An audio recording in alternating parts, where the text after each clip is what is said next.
Hello നമസ്കാരം, എല്ലാവർക്കും കവീസ് kitchen പാർട്ണറിലേക്ക് സ്വാഗതം. ഇന്നത്തെ നമ്മുടെ റെസിപ്പി ഓണം സ്പെഷ്യൽ റെസിപ്പി ആയിട്ടുള്ള ഓണസദ്യയിലെ പ്രധാനപ്പെട്ട വിഭവം, ഏത് സദ്യയിലെയും പ്രധാന വിഭവമായിട്ടുള്ള പൈനാപ്പിൾ പച്ചടിയാണ് കേട്ടോ.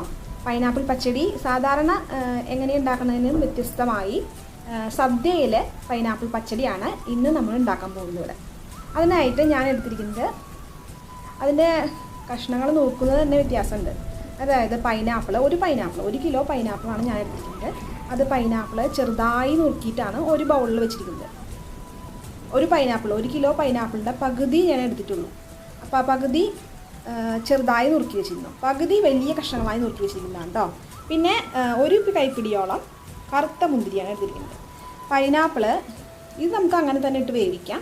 ഈ വലിയ കഷ്ണം എന്തിനാണെന്ന് ചോദിച്ചാൽ, ഇത് മിക്സിയിൽ ഒന്ന് വെള്ളമൊന്നും ഒഴിക്കാണ്ട് ചെറുതായിട്ടൊന്ന് ക്രഷ് ചെയ്തെടുക്കണം. അങ്ങനെയാണ് സദ്യയിൽ പൈനാപ്പിൾ പച്ചടി വെക്കുന്നത്. നമുക്ക് പൈനാപ്പിൾ പച്ചടി എങ്ങനെ ഉണ്ടാക്കണമെന്ന് നോക്കാം. അപ്പോൾ നമ്മുടെ പൈനാപ്പിൾ വേവിക്കുന്നതിന് മുന്നേ, ആദ്യം പൈനാപ്പിൾ വേവിക്കണമല്ലോ. പൈനാപ്പിൾ വേവിക്കുന്നതിന് മുന്നേ നമ്മൾ വലിയ കഷ്ണങ്ങളാക്കി വെച്ചിരിക്കുന്ന പൈനാപ്പിളിൻ്റെ പീസ് ഉണ്ടല്ലോ, അത് നമുക്ക് ഒന്ന് മിക്സിയുടെ ചെറിയ ജാറിൽ, ഞാൻ നേരത്തെ പറഞ്ഞല്ലോ, മിക്സിയുടെ ചെറിയ ജാറിൽ ഒന്ന് ക്രഷ് ചെയ്തെടുക്കണം കേട്ടോ. പൈനാപ്പിൾ മിക്സിയുടെ ചെറിയ ജാറിലെടുത്തിട്ട് ഒന്ന് അടിച്ചെടുത്തിട്ടുണ്ട്. ഇനി നമുക്ക് പൈനാപ്പിൾ വേവിക്കാം. പൈനാപ്പിൾ വേവിക്കാനായിട്ട് ആദ്യം ഇങ്ങനെ ചെറുതാക്കി നുറുക്കിച്ചിരിക്കുന്ന പൈനാപ്പിൾ ഉണ്ടല്ലോ, അത് ആദ്യം ഇട്ട് കൊടുക്കാം. അതിലേക്ക് നമ്മൾ മിക്സിയിൽ ഇപ്പോൾ അരച്ചെടുത്തിട്ടുണ്ടല്ലോ, അത് ഇട്ട് കൊടുക്കാം കേട്ടോ. അരച്ചെടുത്ത പൈനാപ്പിളും ചേർത്ത് കൊടുത്തിട്ടുണ്ട്. ഇനി നമുക്കിതിലേക്ക് മുന്തിരി ഇപ്പോൾ ചേർക്കില്ല. മുന്തിരി പൈനാപ്പിൾ വെന്ത ശേഷം പിന്നീട് തൈരൊക്കെ ചേർക്കുന്ന സമയത്താണ് ചേർക്കുക കേട്ടോ.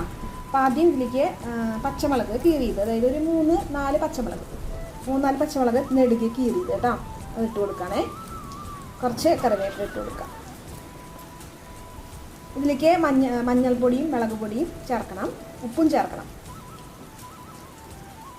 ഈ അളവിലേക്ക് ഞാൻ ഒരു 1.5 സ്പൂണോളം സാധാ മുളക് പൊടി കേട്ടോ, 1.5 സ്പൂണോളം സാധാരണ മുളക് പൊടി ചേർക്കാനേ. 1.5 സ്പൂണോളം മുളക് പൊടി ചേർത്ത് കൊടുത്തിട്ടുണ്ട്. അതുപോലെ തന്നെ മഞ്ഞൾപ്പൊടി, ഒരു 1/2 സ്പൂണോളം മഞ്ഞൾപ്പൊടി, നല്ല മഞ്ഞ കളർ കിട്ടണമല്ലോ, മഞ്ഞൾപ്പൊടി.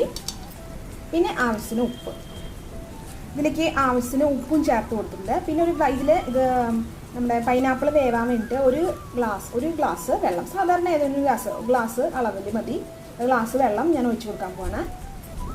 അപ്പോൾ ഒരു ഗ്ലാസ് വെള്ളം കൂടി ഒഴിച്ചു കൊടുത്തിട്ടുണ്ട് കേട്ടോ. ഇതൊന്ന് മിക്സ് ചെയ്ത് കൊടുക്കുക. ഇത് നമുക്ക് അടച്ച് വെച്ചിട്ട് ഒരു 2-3 വിസിൽ അത് മതി. 2-3 വിസിലാകുമ്പോഴേക്കും ഇത് വെന്തോളും. ഒരു 3 വിസിൽ കേട്ടോ. നമുക്കിത് മൂടി വെച്ചിട്ട് അടപ്പത്ത് വെച്ച് വേവിക്കാം. നമ്മുടെ പൈനാപ്പിൾ വേവുന്ന സമയത്ത് കൊണ്ട് നമുക്ക് അരപ്പ് തയ്യാറാക്കാം. അപ്പോൾ അരപ്പ് തയ്യാറാക്കാനായിട്ട് ആദ്യം ചെയ്യേണ്ടത് നാളികേരം. ഞാനിത് 1/2 മുറി തേങ്ങയാണ് കേട്ടോ ചെരുകിയിട്ടിരിക്കുന്നത്. അതിലേക്ക് ഞാൻ ചേർക്കാൻ പോകുന്നത് 1/4 സ്പൂണോളം ജീരകം. കൂടുതൽ ജീരകത്തിൻ്റെ ടേസ്റ്റ് ഇഷ്ടമുള്ളവർക്കാണെങ്കിൽ കുറച്ചുകൂടി കൂടുതൽ ചേർക്കാം കേട്ടോ. അപ്പോൾ ജീരകം ഞാൻ ചേർത്തിട്ടുണ്ട്. ഇനി നമുക്ക് ഇതിൽ ചേർക്കാവുന്നത് കടുകാണ്. നമ്മൾ സാധാരണ പുളിശ്ശേരിക്കൊന്നും കടുക് അരയ്ക്കാറില്ല, പക്ഷെ പച്ചടിക്ക് കടുക് അരയ്ക്കണം, എന്നാലേ സദ്യയിലെ ടേസ്റ്റ് വരുള്ളൂ കേട്ടോ. ഒരു 1/2 സ്പൂൺ കടുക് ചേർക്കാം കേട്ടോ. 1/2 സ്പൂൺ തന്നെ ചേർക്കണം കേട്ടോ. നന്നായി അരയ്ക്കണം, തരിയൊന്നും ഇല്ലാണ്ട് നന്നായി അരയ്ക്കാമെന്ന് പറയാമല്ലോ, അതുപോലെ ഇത് അരച്ച് കൊണ്ടുവരണം കേട്ടോ. അപ്പോൾ നമുക്കിത് അരച്ച് കൊടുക്കാം. നാളികേരം ഞാൻ നന്നായിട്ട് ഫൈനായിട്ട് അരച്ചെടുത്തിട്ടുണ്ട് കേട്ടോ. അതിൽ കുറച്ച് വെള്ളം ചേർത്തിട്ടുണ്ട്. ആ ചെറിയ ജാറിലേക്ക് കുറച്ച് വെള്ളം കൂടി ചേർത്തിട്ട് ഞാൻ അതിൽ ഒഴിച്ചതാണ് ഇത് കേട്ടോ. പിന്നെ ഇതിലേക്ക് ആവശ്യമുള്ളത് നല്ല കട്ട തൈരാണ് കണ്ടോ. ഇത്രയും കട്ടയുള്ള തൈരാണ് ചേർക്കുന്നത്, മോരൊന്നും ചേർക്കരുത് കേട്ടോ. അങ്ങനെ നല്ല കട്ടയുള്ളത്, ആവറേജ് പുളിയുള്ളൂ ഇതിൽ, വല്ലാണ്ട് പുളിയില്ല എന്നാൽ കുറവുമല്ല, അങ്ങനെയുള്ള തൈര് എടുക്കാം. അപ്പോൾ നമ്മുടെ പൈനാപ്പിൾ ഞാൻ കുക്കർ തുറന്ന് നോക്കിയപ്പോൾ കണ്ട ഇതുപോലെയാണ്, നന്നായി വെന്തുടഞ്ഞിട്ടുണ്ട്. നമ്മൾ പൈനാപ്പിൾ അരച്ച് ചേർത്തല്ലോ കുറച്ച്. ഇനി ഇതിലേക്ക് നമ്മൾ മോര് ചേർക്കണം. മോര് ചേർക്കുന്നതിനൊപ്പം തന്നെ നമ്മൾ എടുത്ത് വെച്ചിരിക്കുന്ന മുന്തിരിയും കൂടി ചേർത്ത് കൊടുക്കണം. അപ്പോൾ ഇത് ആദ്യം അടുപ്പത്ത് വെച്ചൊന്ന് തിളപ്പിച്ചെടുക്കാം കേട്ടോ. അപ്പോൾ അതിലേക്ക് നമുക്ക് മുന്തിരി ഒന്ന് ചേർത്ത് കൊടുക്കാം.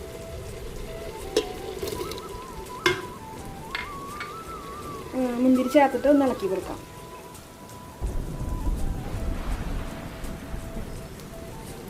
മുന്തിരി ഇട്ടിട്ട് തിളച്ചിട്ടുണ്ട് കേട്ടോ. അധികം തിളപ്പിക്കേണ്ട, അപ്പോൾ മുന്തിരിയുടെ കളറൊക്കെ പോകും കേട്ടോ. അപ്പോൾ മുന്തിരി ഏകദേശം ഒരു വേവായിട്ട് തോന്നി കഴിഞ്ഞ് കഴിഞ്ഞാൽ നമുക്ക് ഇതിലേക്ക് കുറച്ച് പഞ്ചസാര ചേർക്കണം ആദ്യം തന്നെ. ഇതിൽ പഞ്ചസാര ചേർക്കാണ്. ഞാൻ 2 ടേബിൾ സ്പൂൺ പഞ്ചസാര ചേർക്കണം കേട്ടോ. ഓരോരുത്തരുടെ മധുരം അനുസരിച്ച് അത് വ്യത്യാസപ്പെടാം. പഞ്ചസാര ചേർത്ത് കൊടുത്തിട്ടുണ്ട്. പൈനാപ്പിൾ നല്ല മധുരമുള്ളതാണെന്ന് വെച്ചാൽ കുറവ് പഞ്ചസാര നോക്കിയിട്ട് പഞ്ചസാര ചേർത്ത് കൊടുത്താൽ മതി. പഞ്ചസാരയും കൂടി ചേർത്തിട്ട് നന്നായി ഒന്ന് തിളക്കട്ടെ. ഇതിൽ പ്രധാനമായ കാര്യം എന്താണെന്ന് വെച്ച് കഴിഞ്ഞാൽ പൈനാപ്പിൾ നന്നായി വെന്ത് ഉടയണം. ശരിക്കും പറഞ്ഞാൽ അതാണ് കറിക്ക് കൂടുതൽ ടേസ്റ്റ് കിട്ടുക. അതിനാണ് നമ്മൾ പൈനാപ്പിൾ അരച്ച് ചേർത്തിരിക്കുന്നത് കേട്ടോ. ഞാനിതിലേക്ക് തൈരും കൂടി ചേർത്ത് കൊടുത്തിട്ടുണ്ട് കേട്ടോ. തൈര് ചേർത്ത് നന്നായി ഇളക്കി കൊടുക്കുക. തൈര് ചേർത്ത് കറി നന്നായി തിളച്ച് കഴിയുമ്പോൾ നമുക്കിതിലേക്ക് നാളികേരം ചേർക്കാം. നാളികേരം ചേർത്തിട്ടുണ്ട്. ഈ നാളികേരം ഒന്ന് തിളച്ച് കഴിഞ്ഞാൽ അപ്പോൾ നമുക്ക് ഇറക്കാം കേട്ടോ. അധികം തിളപ്പിക്കണ്ട. ഞാനൊരു പാത്രത്തിലേക്ക് മാറ്റി വെച്ചിട്ടുണ്ട്. ഇത് താളിച്ച് കൊടുക്കാം കേട്ടോ. ഇത് ഈ കറി എന്ന് വെച്ച് കഴിഞ്ഞാൽ ഇരിക്കുന്നതോറും ഇങ്ങനെ കുറുകി വരും കേട്ടോ. അതാണ് ഈ കറിയുടെ പ്രത്യേകത. പൈനാപ്പിൾ പച്ചടിയിലേക്ക് നമ്മൾ താളിച്ച് വെച്ച കടുകും മിളകും വേപ്പിലയും കൂടിയിട്ട് ഒഴിച്ചു കൊടുക്കാം കേട്ടോ.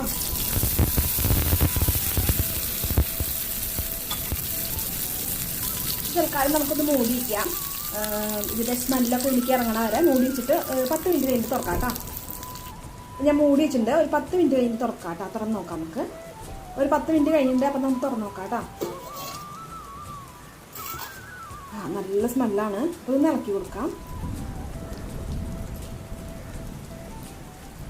ഈ കറി കുറച്ച് ലൂസാണെങ്കിലും ഇരിക്കുന്നതോറും കുറുകിക്കൊണ്ടിരിക്കും കേട്ടോ. കുറുകും ഇത്.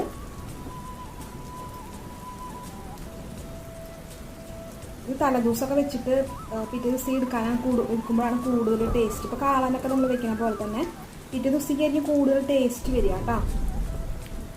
അപ്പം നമ്മുടെ പൈനാപ്പിൾ പച്ചടി റെഡി ആയിട്ടുണ്ട്. അപ്പം നമ്മുടെ നല്ല ടേസ്റ്റോട് കൂടിയ പൈനാപ്പിൾ പച്ചടി റെഡി ആയിട്ടുണ്ട്. അതുപോലെ നിങ്ങൾ വീട്ടിൽ ട്രൈ ചെയ്ത് നോക്കണം. അതുപോലെ തന്നെ റെസിപ്പി അറിയാത്ത എല്ലാ ഫ്രണ്ട്സിനും നിങ്ങൾ ഷെയർ ചെയ്ത് കൊടുക്കണം. നമ്മുടെ ഈ വീഡിയോ ഇഷ്ടപ്പെട്ടെങ്കിൽ ലൈക്ക് ചെയ്യാനും സബ്സ്ക്രൈബ് ചെയ്യാനും മറക്കരുത് കേട്ടോ. അപ്പോൾ അടുത്ത റെസിപ്പി ആയിട്ട് കാണുന്നവരെ എല്ലാവർക്കും ബൈ.